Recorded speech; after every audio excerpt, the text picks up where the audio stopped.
visto da tua parte, ó Pai. É no teu nome santo que eu te peço e é no teu nome santo que eu já te agradeço. Amém. Amém. Pode se assentar, meus irmãos. Pode ficar sentados. Eu aqui tenho um imenso prazer de saudar a todos no nome santo de Jesus. Amém? Ixi, o amém está tão pouco. Amém, meus irmãos? Você está com a sua reflexão em mãos, por favor, pegue ela aí. Faça esse favor. Estamos dando início aí às duplas extraordinárias da Bíblia. Hoje nós vamos tirar algumas lições sobre Isaac e Rebeca. O título que eu dei foi Uma União Planejada por Deus. Eu acho que não resta dúvida disso, né? Uma união planejada por Deus e executada. O texto está aí, você que está com a sua cópia em mãos, eu acredito que todo mundo está. Se você não tiver, se aproxima aí de quem esteja para você fazer a leitura. O cara ainda tem cópias aí, não tem? Aí o cara está dizendo que tem, é baratinho, viu? 0,800, mais barato que 0,800. É 00, né? Eu vou fazer a leitura. Diz assim: era Abraão já idoso, bem avançado em anos, e o Senhor em tudo o havia abençoado. Disse Abraão ao seu mais antigo servo da casa, que governava tudo o que possuía: põe a mão por baixo da minha coxa, para que eu te faça jurar pelo Senhor, Deus do céu e da terra, que não tomarás esposa para o meu filho das filhas dos cananeus, entre os quais habito, mas irás à minha parentela, e daí tomarás esposa para Isaque, meu filho. Disse-lhe o servo: talvez não queira mulher seguir-me para esta terra. Neste caso, levarei teu filho à terra onde saístes? Respondeu-lhe Abraão: cautela, não faças voltar para lá o meu filho. O Senhor, Deus dos céus, que me tirou da casa de meu pai e da minha terra natal, e me falou e jurou, dizendo: a tua descendência darei esta terra. Ele enviará o seu anjo, que te há de proceder, e tomarás de lá esposa para o meu filho. Caso a mulher não queira seguir-te, ficarás desobrigado do teu juramento. Entretanto, não levarás para lá meu filho. Ele repete essa parte duas vezes. Aquele sugeriu, juntamente com a diretoria, que eu trabalhasse, como a própria leitura sugere, o início dessa família, me voltasse um pouco mais sobre a questão do namoro cristão, de um namoro saudável. E a verdade seja dita, né? Você não vai encontrar namoro na Bíblia, viu? Você jovem aí, talvez já foi no dicionário bíblico dezenas de vezes, procurou o nome namoro, não achou. Talvez você fechou os olhos, passou a Bíblia assim na mão e disse: quando eu abrir o olho e onde minha mão parar, vai ter o nome namoro. Você se decepcionou, não foi? Tem não. Você não vai encontrar a palavra namoro nas Escrituras. Porque o contexto judaico, irmãos, é de uma participação dos pais muito grande na formação da família, justamente para que não perdesse a força das etnias. Toda tribo que havia na época das Escrituras, toda tribo, geralmente um patriarca, ele fazia de tudo para que o seu nome, a sua tribo, a sua descendência não perdesse a pureza, não perdesse seus costumes, não perdesse os seus valores. Então a participação dos pais era muito grande. E claro que há casos na Bíblia de descumprimento disso, mas todos os casos registrados na Bíblia de descumprimento disso teve problemas, e problemas sérios. Então, via de regra, os pais que escolhiam a noiva. Lembrando, irmãos, que noivado na Bíblia, você vai encontrar a palavra noivado nas Escrituras, mas pode ter certeza que onde tem a palavra noivado, logo em seguida você vai encontrar casamento. O nosso contexto não é outro, né? Tem um namoros se acabam, noivados se acabam, e nós entendemos que logo depois do noivado vem o casamento, que claro não deve se acabar, mas infelizmente às vezes também acaba. Ou acaba ou acabam. Quem entendeu, entendeu. Então, com base nisso, finalzinho aí do nosso parágrafo, da nossa introdução, tem a palavra-chave, né? Diz assim: nesses casos da Bíblia de jovens que casaram sem levar os princípios da palavra de Deus e as orientações dos pais, estou na terceira linha final aí da introdução, em consideração, e se deram muito mal, como foi Esaú. Estou dando o exemplo de Esaú. Lembremos que Esaú, ele obstinadamente, ele, por rebeldia, assim que ele viu a bênção de Deus sobre Isaac, ele disse: eu vou casar também. Casou com quem? Sim, obrigado. Me lembrei agora de Zaqueu. Bartimeu em cima da árvore de Zaqueu. Desce daí que essa árvore é minha. Quando o Esaú viu a bênção sobre Jacó, o que Esaú fez? Valeu, pai, te amo, vamos ser fiel e firme. Não, ele profanou a lei de Deus, se casando com mulheres que não acreditavam no mesmo Deus que Abraão. Esaú, ele foi obstinado, profano, quando fez isso, e descaradamente, em desobediência ao seu pai. Outro caso é Sansão, né? Pelo amor de Deus, Sansão, se ele tivesse casado só uma vez, já estava ruim, né? Mas como se não bastasse, casou várias vezes, 2 a 3, salvo engano, e das vezes que ele casou foram com mulheres ímpias que nem Deus queria saber. E como é que terminou a história de Sansão, né? Terminou triste. E outros casos na Bíblia. Aí a palavra-chave está aqui. Olhando esse texto que nós lemos, extrairemos alguns conselhos. A palavra-chave é conselhos. Eu vou dar alguns conselhos para os jovens, para os pais, sobre a questão de namoros, para que um cristão possa ter um namoro saudável. Esse é o objetivo do meu estudo de hoje, nessa noite. É dar alguns conselhos. Todos os conselhos que eu vou dar, eu peguei uma parte do texto que lemos, uma parte que eu quis frisar, justamente para que a gente tenha amparos bíblicos nos conselhos que eu vou dar, para não dar ideia de a gente dizer assim: pastor, estou vendo que você é um conselheiro, né? Não, as escrituras nos aconselham em tudo. Ela toca em todos os assuntos necessários, ela tem os princípios que são imutáveis, independente da época em que vivemos, os princípios de Deus nunca mudam, permanecem os mesmos, e pode ser aplicado para você jovem que pretende namorar, e para você pai e mãe que precisa aconselhar os filhos nessa área. Tá aí, o primeiro conselho é: ouça o que os seus pais têm a lhe dizer. O textozinho está no versículo 4, disse Abraão: daí tomarás esposa para Isaque, o meu filho. Por que eu botei esse conselho? Ouça o que os seus pais têm a dizer. Eu sou da geração 90, a minha juventude foi aí nos anos 90, a minha adolescência foi no início dos anos 2000, e eu vi essa minha geração, 2000 para cá, uma geração independente, dona do mundo, cheia da razão. Rapaz, eu conheci a minha mãe dizendo assim: meu filho, apanha aí esse objeto que está no chão. Eu dizia: sim senhora, sim senhora. Mas por que eu dizia sim senhora? Porque se eu dissesse apanhe você, eu apanhava em todos os sentidos. Eu apanhava literalmente o que ela pediu e apanhava de uma surra boa de mamãe. Mas esse conselho que eu dei, ouça os seus pais, eu me dirijo a essa juventude. Rapaz, eu não sei o que aconteceu com a gente. Me parece que o conhecimento secular, o conhecimento de dominar celular, pastor, meu filho, ele pega o celular, desmonta, monta, é um Bill Gates, né? Ele está aconselhando Bill Gates. Meu filho domina tudo, meu filho sabe dirigir, o meu filho mexe nessa tecnologia, e ele tem mais cultura que você. Talvez é verdade, eu não duvido disso.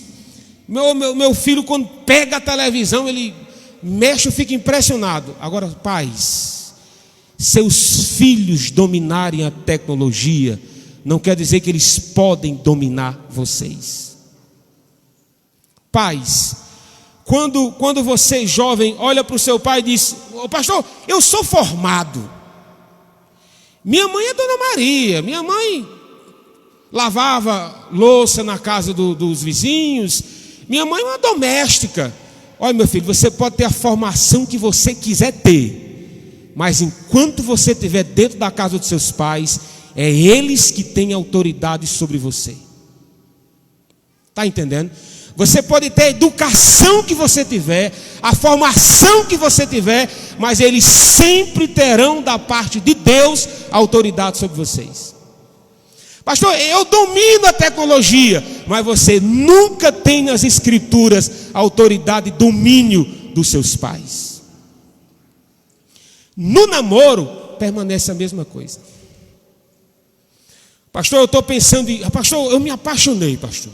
O rapaz é moreno, dos olhos claros. É uma raridade, né? Mas tem. É um moreno dos olhos claros. Aí o que aconteceu? Eu dei início a esse namoro. Aí me decepcionei. Aí eu vou para a mamãe. Ô mãe, eu estou tão triste, o namoro acabou. Aí a mãe vai dizer: minha filha, com quem? Parece que tratam os pais como coveiro. Depois que morrem, procura. Seu pai não é coveiro, meu filho, para só desgraça você consultá-lo ou compartilhá-lo.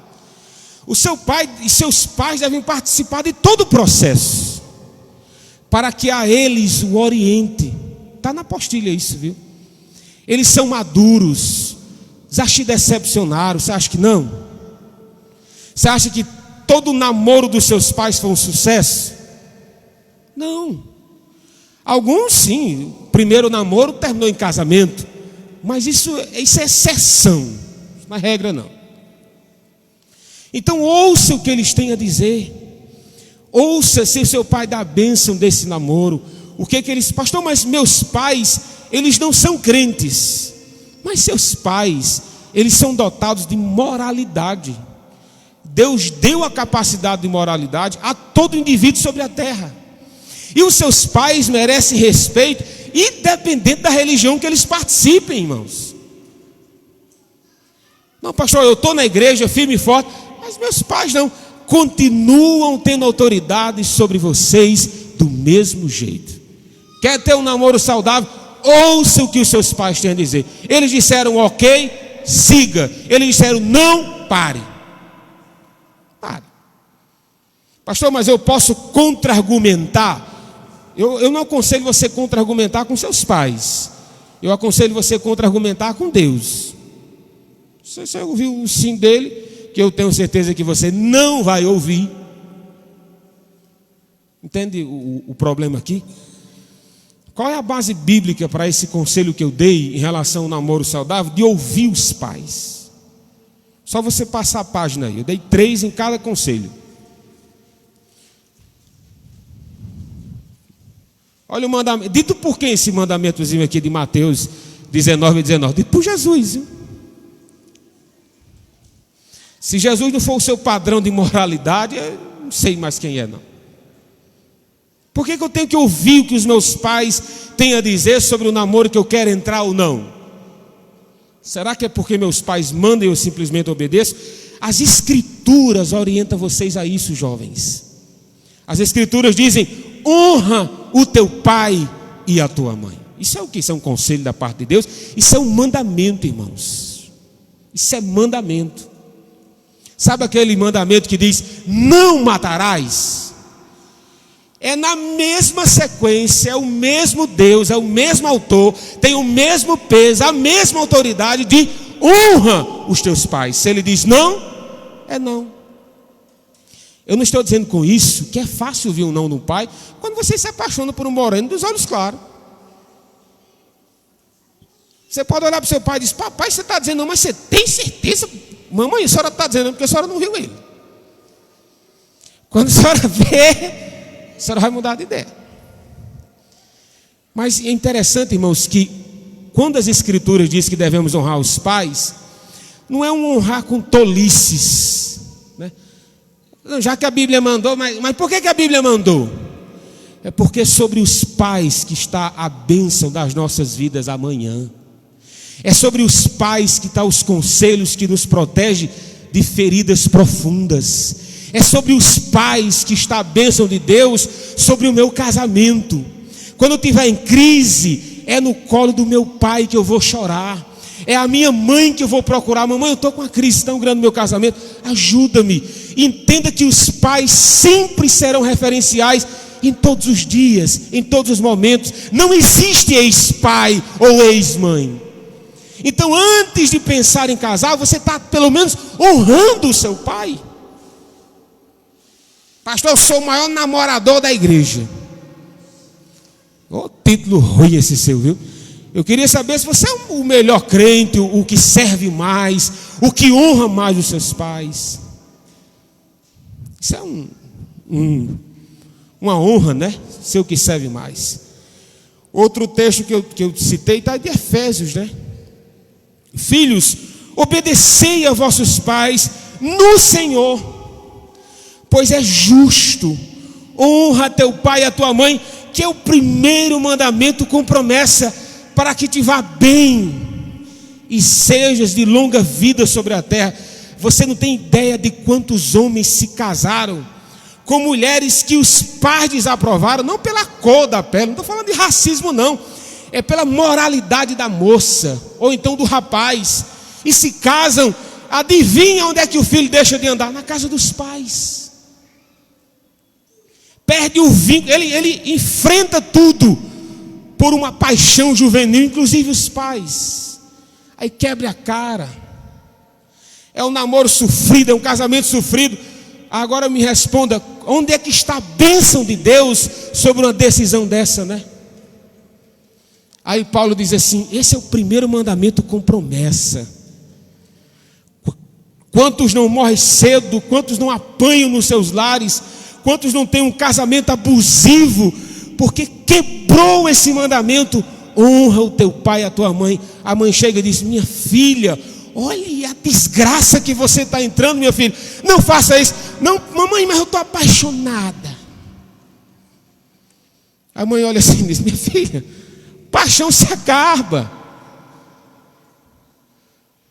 Paixão se acaba, não faça isso, minha filha. Aí entra na história. Quebra a cara. Senta com seu pai, senta com a sua mãe. Ô mamãe, vem cá. Mamãe, tem um moreno de olhos claros na igreja. Eu queria ouvir o que a senhora tem a dizer.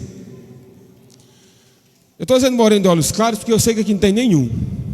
Porque se eu começar a dar características, alguém vai dizer assim, o pastor está falando de mim, né? Não, é um moreno de olhos claros. Aí eu queria que a senhora...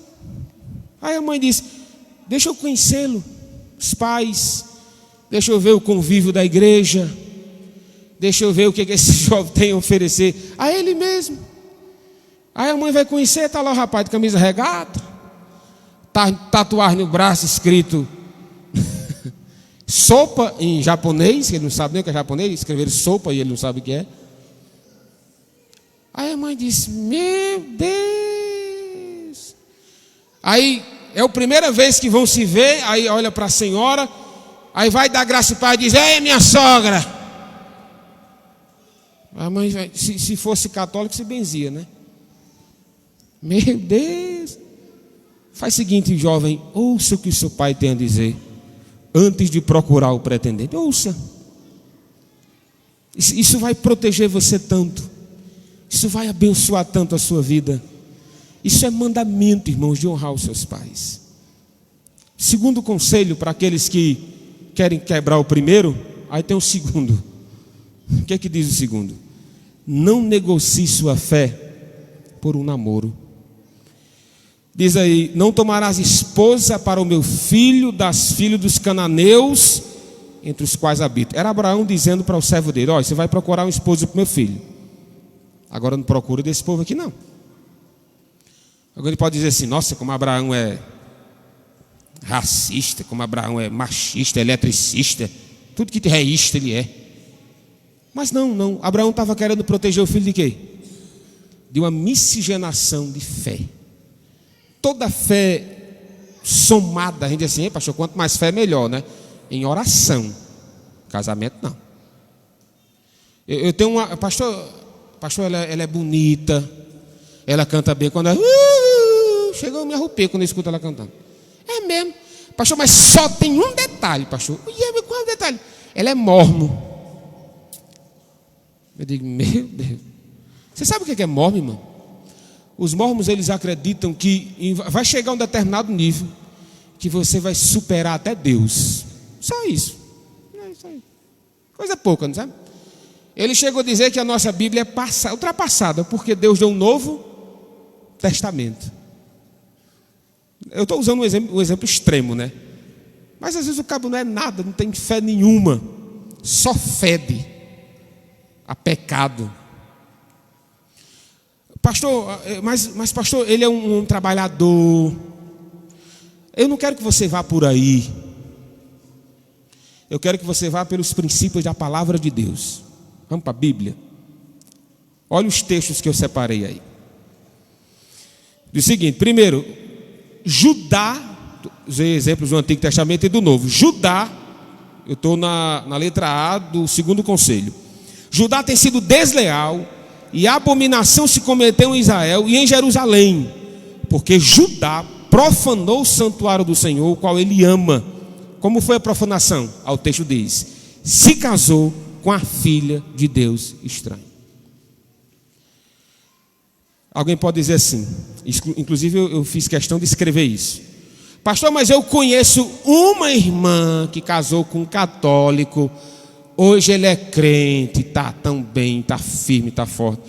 Minha querida, meu querido, você vai trazer um exemplo de um casal que deu certo assim, e eu vou lhe trazer 10 que não deram certo. Quem foi que disse que decisão para casar, decisão para namoro, decisão de parceria para o resto da sua vida é na base da sorte? Eu conheço casal que deu certo. Não se baseie por aqueles que deram certo, se baseie pela palavra de Deus. O que ela diz nesse aspecto? Ela diz: aquele que tem fé em Cristo não procura aqueles que vivem em trevas. É o que ela diz. Você acha que ela diz isso porque Deus é um déspota que quer o seu mal, não entende os seus anseios, não entende os seus desejos que o próprio Deus colocou em você? Você acha que é por causa disso? Não. Deus sabe que dentro da casa dele está o seu pretendente. Deus sabe que há alguns que têm a mesma fé que a sua. Então conheça-os e a partir disso dê início a um relacionamento. Mas cuidado com aqueles que estão entre nós e não são dos nossos. Olha, irmão, gravata, camisa social e casa social não é marca de crente não, viu? É um estilo de crente. Mas diferencia estilo e caráter. Estilo. Você sabe quem tem esse mesmo estilo aqui? Está aqui o Tiago, vai concordar comigo. Advogado. Juiz. Tem esse mesmo estilo. Advogado é sinônimo de cristão? Não. Então conheça o indivíduo. Olha o que esse homem fala sobre Deus, sobre a fé que tem, o que faz na igreja, o serviço que presta à casa de Deus. Tem que ver isso, rapaz. Se bem que no namoro às vezes o cara esconde, né? Mas calma, calma, que daqui a pouco Deus revela o mal que você ia se meter. O outro texto que eu citei é 2 Coríntios. Esse para mim é o mais claro, viu? Se você tem dúvida, minha jovem, meu jovem, não, a Bíblia nem fala sobre isso, de eu namorar com quem eu quiser. Se esse texto não estiver na sua Bíblia, bote, por favor. Mas eu acredito que está, viu? O que é que diz em 2 Coríntios 14:15? Não vos prendais a um jugo desigual com quem? Com os infiéis. Aí o texto vai dizer: para quê? Por quê? Que sociedade tem a justiça com a injustiça? Que comunhão tem a luz com as trevas? Está aqui, tá bom, continua. E que concordância há Cristo e Belial? Se você quiser botar o nome Satanás aí, não tem problema não, que ele está sugerindo colocar o nome Diabo. Pode botar também. Capiroto também. Que concordância há entre Cristo e Belial? Ou que parte tem o fiel com o infiel? O julgo desigual não diz respeito à idade, diz respeito à fé. Paulo está dizendo: meu querido, não dá para caminhar. Não, mas É um jovem moralmente bom, trabalha. Sim, tá bom. Trabalha, tá beleza. Fim de semana você vem para a igreja. Glória a Deus por isso. Se ele quiser ir para um bar, beber, o que você tem a ver com isso? Você tem compromisso com o seu Deus. E ele? Com o dele. Você entende isso? O maior problema da racionalidade na hora de dar conselho é que namoro não tem nada de racional, é tudo sentimento, né? Quando você viu aqueles olhos verdes, como diz Amado Batista, esses olhos verdes. Então faz o seguinte, deixa esses olhos para lá, vem para as Escrituras, que ela vai protegê-lo, orientá-lo, e tudo terminará bem. Então não negocie a sua fé. Pastor, mas eu já estou nesse relacionamento. Quer um conselho? Acabe. Porque isso vai proteger você de tanta coisa. Olha, irmãos, eu sou pastor há algum tempo. E eu vi jovens entrar nisso. Casaram-se com ímpios. E eles prometeram até que iam se converter. Começou o namoro. Aí ela dizia assim, você tem que ser crente. Já estava namorando já. Aí ele, deixa com nós. Aí o pastor, tem alguém para entregar a vida a Jesus? Ops! Pronto eu. Aí entregou a vida a Jesus, a Genésio. Jesus, esse aqui não escrevi não, viu? Aí o indivíduo vai olhar na frente, entrega-se a Genésio. Encantou. Olha aí, pastor, olha a bênção que Deus está me dando. E o pastor sabe que é lobo, né? Como é que o pastor sabe que é lobo? Porque a ovelha berra. Irmã, faz berra, irmã, berra, olha, é ovelha. Agora quando é lobo, faz berra. Como é que o lobo faz? Aí o pastor diz, faz berra. Aí se for lobo, vai. Irmão, o caráter do indivíduo vai se revelar. Então o conselho que eu estou dando aqui para negociar a sua fé é porque isso você vai se acabar mal. Aí a jovem entrou nessa, foi para o casamento. Pastor, como é que está hoje? Uma tristeza só. Igreja? Nunca mais foi. Fim de semana, bares e festas. E ela? 3 filhos. Vem para a igreja. Sozinha. Mas ele entregou a vida a Jesus. Mas ela começou esse namoro de uma forma errada. Sem ouvir os pais. Sem ver os princípios da palavra de Deus. Irmãos, eu estou citando um exemplo, mas tem tantos. Não negocie sua fé por um namoro. Não faça isso. Terceiro conselho, correr aqui com o tempo. Esse aqui eu fiz questão de botar. Olhe a disposição do seu pretendente. Talvez ele passou nos 2. Seu pai achou o rapaz bom, está estudando, passou no 2, é um crente, é uma crente em Jesus. Mas será que ele passou nesse terceiro conselho aqui? Que conselho é esse? Olha aí. É o Gênesis 24, 14. E também darei de beber aos teus camelos. Isso é Rebeca dizendo ao servo de Abraão. O servo de Abraão, encarregado de conseguir uma esposa para Isaac, falou com Deus dizendo que a escolhida desse de beber a ele e os 10 camelos. Menino, que prova, viu? Aí diz, 10 de camelo a ele, os que estavam com ele. Meu amigo, um camelo é capaz de beber até 100 litros de água. Não tinha motor não, viu? Não tinha motor não. Eu não sei porque que o servo de Abraão fez isso não, mas ele fez isso. Ele ficou acocado perto de um poço e disse, Senhor, a mulher que for de Isaac mata a minha sede e os meus animais. O homem tinha 10 camelos. Irmãos, eu achei absurdo isso, sabe? Mas a promessa de Deus estava sobre Isaac. Pois não é que Rebeca deu de beber a esse homem e 10 camelos? Ô Rebeca, você sabe qual é o meu ponto aqui, meus irmãos? Disposição. Pastor, eu estou apaixonado. A sua pretendente sabe pelo menos varrer casa? Sabe pegar na vassoura, ela sabe? O seu pretendente, minha jovem, ele sabe malhar na academia. Glória a Deus por isso. Ele sabe malhar na academia. Mas a mão dele sabe trabalhar pintando. Ele tem pretensão de algum trabalho, trabalha. Ele sabe lavar um prato de plástico para que não quebre. Ele sabe lavar. Ele ajuda a mãe em casa. Que às vezes o cabo é um crente, está entre nós, mas é um desleixado, sabe? Cabelo arrupiado, nem banho toma. Irmão, tem crente ceboso, e irmãs e irmãos também. Aí você acha que quando ele casar vai se tornar um Brad Pitt. Vai. Meu coração, se ele nem a boca escova agora, aí você acha que depois de casar vai. Se bem que depois que casa a exigência de escovar a boca passa a ser maior. Mas meu ponto aqui é disposição, sabe? O que esse jovem faz em casa? Ele ajuda a mãe, ajuda o pai.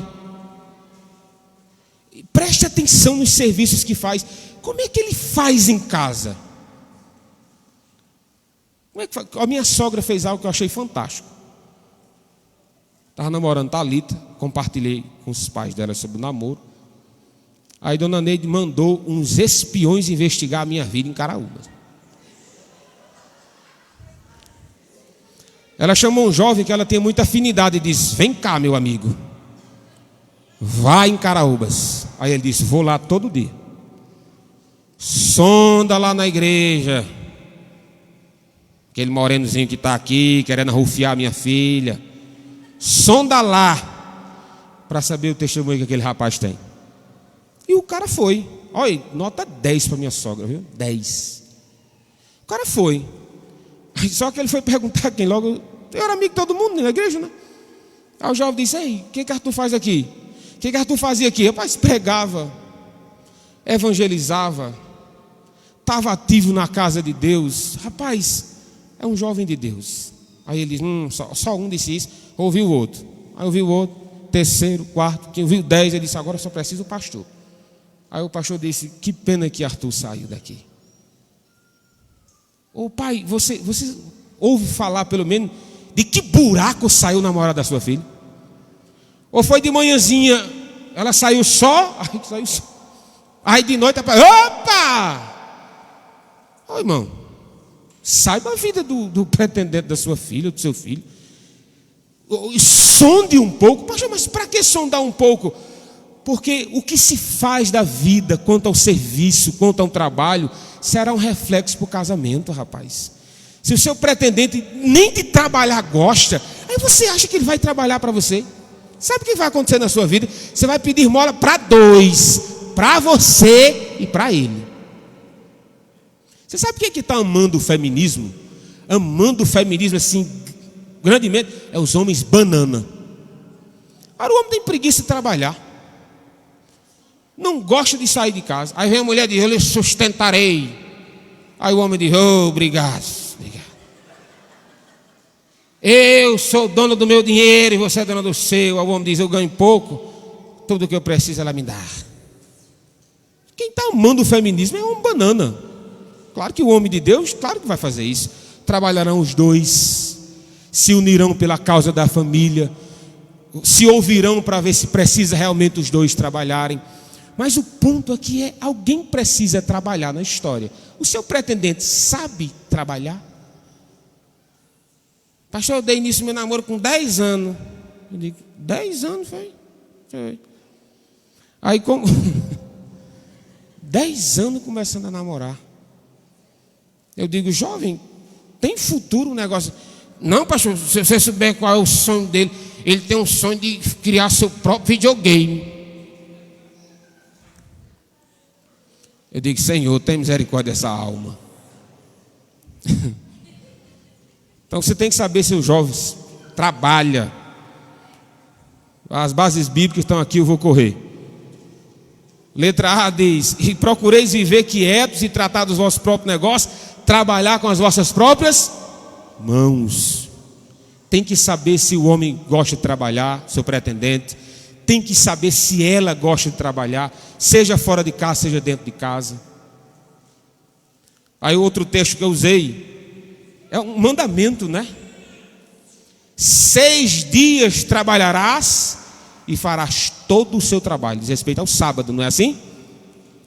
Trabalha 6, folga 1. Aí como é que está o jovem de hoje? Folga 6 e o último vai passear com os amigos. Vai descansar, né? É mesmo, ele folga 6 dias e vai descansar no céu. Se você está com disposição, jovem, de pedir mola para 2, pode entrar nessa. Pode entrar. Aí outro texto que eu usei está aí: o lavrador que trabalha deve ser o primeiro a gozar do fruto do trabalho. O trabalho é bênção de Deus. Veja se o jovem trabalha, veja a disponibilidade do mesmo, acompanhe a fé, o serviço que esse jovem tem, que essa jovem tem na casa de Deus. Para você, jovem que está solteira, desesperada, está aí o 4º conselho: sempre ore pedindo a Deus direção. Como é que um solteiro ora a Deus que está desesperado para casar? Ela ora assim: Senhor, apressa-te em me ajudar. Não é assim? Começa assim: esperei pacientemente no Senhor. Salmo 40, né? Aí depois vai para o qual? Acho que é o 73, né? Apressa-te, Senhor, em me ajudar. Aí qual é o cúmulo do desespero? Senhor, o que vem a mim, de maneira nenhuma lançarei fora. Aí é o desespero, né? Fácil não. Orar sempre, desistir jamais. Você está sozinho em casa, se ajoelha e diz: Senhor, eu quero casar, Senhor. Eu quero casar. O Senhor disse lá no Éden: crescer e multiplicar, mas eu estou sozinho. O negócio é esse, Senhor. Está errado. Fala com Deus, rapaz. Pode orar. Pode pedir a sua bênção a Deus. Não há nenhum pecado. Fala com seus pais sobre os seus anseios. Fala com seus pais sobre os seus desejos. E o melhor amigo para você, jovem, é o seu pai e a sua mãe. Glória a Deus. É o seu pai e a sua mãe. Fala com Deus que Ele vai ouvir sua oração. Pastor, eu tenho orado tanto, mas até agora eu acho que você está orando é pouco, ou então está orando errado. Olha os conselhos que eu dei aí. Isso aqui é bem sugestivo, né? Ele atenderá a oração do desamparado e não desprezará a sua oração. Você está desamparado? Ora. Porque a oração, meus irmãos, é o nosso contato com Deus, né? Quantos jovens, por falta de uma oração, tropeça, por falta de uma oração, não ouve a resposta de Deus, por falta de oração, não tem a confirmação de Deus. Quantos namoros terminam, decepciona e procura outro? Calma, jovem. Você não trabalha como operador de pare e siga, não. Pare, namora, siga. Pare, namora, siga. Você não trabalha como operador de pare e siga, não, meu jovem. Pastor, eu tenho uma meta de 20 jovens namorar. Toque fogo nessa meta, ore ao Senhor, peça a Deus que um apareça. Não vai aparecer um moreno de olhos claros, vou logo dizendo. Pode ser um moreno dos olhos azuis, um verde e amarelo. Meu ponto aqui é: ore. Pastor, eu posso dizer a cor dos olhos da pessoa que eu quero casar? Pode. Agora Deus responder, meu filho, aí outra história. Deus não se responsabiliza por isso, não. Outro texto que eu citei está aí, Mateus 21, 22. E tudo que pedirdes em oração, crendo, recebereis. E o último esse salmo é lindo, viu? Salmo 68 e 6 diz: Deus faz que o solitário viva família. Eu cheguei na casa do irmão, sozinho, uma casinha de taipa, tão simples. E eu vi um jovem solteiro, um jovem de Deus. Aí eu sentei com ele, conversando, eu disse, quando a gente tem direção de Deus é outra história, né? Deus vai tirar você daqui. Deus vai dar uma esposa para você e vai mudar a sua situação. Você vai ser pai de família. E ele creu naquilo, na direção de Deus, né? Rapaz, aí deu início ao namoro, casou, está na obra, pai de 2 filhos. E agora eu disse isso lembrando desse texto, né? Desse texto. Deus faz que o solitário viva em família. Eu quero dizer aqui, meus irmãos, uma notazinha aqui de rodapé, que nem todas as pessoas são chamadas para casar. Mas essas pessoas que não são chamadas para casar, Jesus diz lá em Mateus 19, que são chamados por Deus para eunuco. Chamados por Deus para eunuco, chamados por Deus para o serviço específico para a glória de Deus. Eles estão felizes assim, eles estão bem assim. Como isso é exceção e não regra, a regra é casar, o natural é casar, é biológico casar, fazer família, isso é natural em nós. Mas o próprio Jesus disse que alguns Deus separou para o celibatário. Então, se tem alguém entre nós que está bem do jeito que está, não quer namorar, quer servir a Deus, quer ser um homem de Deus solteiro, quer ser uma mulher de Deus solteiro, não vai ser o casamento que vai completar você. Você vai ser infeliz no seu casamento, se Deus chamou para o celibatário. E às vezes você é pressionado para entrar no namoro pelos outros. Só você e Deus sabe qual foi sua missão. Qual foi a minha? Me casar com 19 anos de idade. Estou triste por não ter casado com 17. Foi o meu chamado. Casei com 19 anos. Thalita diz, meu filho, quase eu fui um pedófilo, viu, minha? Cada um sabe do chamado que tem. Casei e estou feliz demais. Feliz demais. Eu não acredito em casamento perfeito, porque sei que não existe. Mas felicidade do casamento existe. Aprenda a orar, e Deus no tempo certo responderá. E por último, o último conselho, né? Olha que conselho. Quando encontrar a pessoa certa para casar, honre o Senhor e o seu futuro cônjuge. O meu ponto aqui, por que eu dei esse conselho? É aqueles namoros, irmãos, que não tem fim, sabe? Sabe aquele namoro que não tem fim? Quantos anos de namoro tem? 10 anos a gente está comemorando de namoro. 10 anos? Estamos fazendo agora 8 anos de noivado. Vai dar 18, né?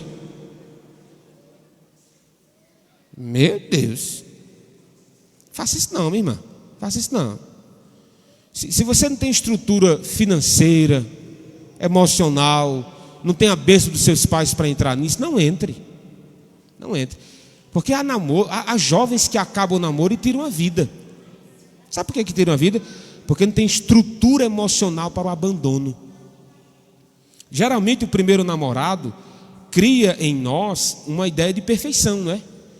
É com essa que eu vou casar.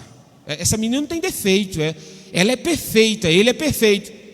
Aí chega um dia que diz assim, você está feia. Feia você, acabou. Acabou. E como é que esse jovem fica? Desesperado. Deixa de comer, os cabelos já estão tudo arrupiados. Já anda assim. Eu digo, o que foi, jovem? O namoro acabou. Isso é estrutura emocional que não tem. Cuidado, adolescente. Para você não entrar em algo sério e se prejudicar. Cuidado com isso. Então, encontrou. Pastor, e aí, pastor? Estou namorando, noivei, e aí? Quer um conselho? Case. Agora eu faço algumas ressalvas aqui, para vocês não entenderem mal. A ressalva está aqui. Versículo, letra A, do 5º conselho. Mas se não podem conter-se, case-se. Eu acho estranho alguém que noiva e consegue conter-se. Irmãos, preste atenção, eu não estou dizendo que não se contém. Eu estou dizendo que eu acho estranho se conter. Os desejos sexuais, eles são biológicos.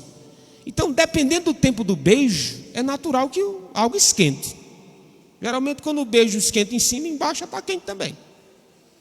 Aí você noiva, já sabendo que o casamento está aí às portas. Só que você não sabe qual a data de casar, noivou sem ter condições para isso, não sabe aonde vai morar. Aí o que acontece com esse tipo de noivado? Aí Paulo diz, fornicação. Aí Paulo diz, meu querido, faz o seguinte, entrou nessa fase, noivado, não quer fornicar, não quer ter relações sexuais, namore sentado, luz acesa, 12h30 na calçada. Pronto. Você acha que com a carne se brinca? É? Você acha que José fez assim? Sai, mulher de Potifar. Foi assim, foi? O que está na Bíblia, irmão? Olha, meu Deus do céu, a mulher está nua. Por que José correu, irmãos? Você acha que José era homossexual? José correu por causa de 2 princípios. Primeiro, honrar a Deus sobre todas as coisas. Qual foi o segundo? Eu amo o meu patrão, mas não a mulher dele. Não se brinca com carne, rapaz. Cuidado com esses namoros. 10 anos de namoro, vamos comemorar a festa. Faça o enterro desse negócio, acaba. Irmãos, isso é sério, irmãos. Não se brinca com um noivado de 10 anos. Aí quando pensa que não, os 10 anos já está comemorando o menino, né? De 1 ano que nasceu. Cuidado com esse namoro no escuro. Sabe onde é que eu namorava com Thalita, meu irmão? Na calçada. Quem era o meu apadrinhado? O meu sogro. Deitado do lado aqui na janela. Eu acho que meu sogro fazia assim. Vou olhar que hora esse negão chegou aqui. Aí quando passava 10 minutos ele dizia: Neide, vai chamar a Thalita. Aí Neide aparecia na porta e dizia assim: Thalita, para dentro. E onde é que eu estava nesse? Sentado. Eu acho que muitos relacionamentos terminam em relação sexual, namoro e noivado, porque acham que o namoro e o noivado é para conhecer o corpo da pessoa. Não, o namoro é para conhecer a alma, conhecer o caráter, conhecer a fé. Namoro é para isso. Onde é que é para conhecer o corpo? As espinhas, as manchas, os sinais. Casamento. Eu sei onde tem sinais da minha esposa no corpo dela, e ela no meu. Mas não foi namorando, foi depois de casado. Conheceu sua bênção, sabe que ela é uma mulher de Deus para a sua vida, sabe que ela é um homem de Deus para a sua vida, então se case. Cuidado com as suas metas que ninguém bate. Casa própria, carro do ano, salário de 5 mil, agora 10 mil na poupança, agora eu caso. Até eu casaria com você, meu filho, num negócio desse. Ninguém bate, meu filho, ninguém bate nessa meta. Sabe qual é o ideal para casar? Meu filho, essa carroça velha, os pneus estão cheios? Tá. A taipera velha ali, cabe nós dois? Cabe. A rede, se balançar, cai não. Bora, meu filho. Não dá para esperar mais não. O que eu estou querendo dizer, meus irmãos, é que eu não estou mandando vocês se precipitarem quanto ao casamento. Eu estou dizendo que se é de vocês se abrasar, se case. Eu não, quem está dizendo isso é a Bíblia.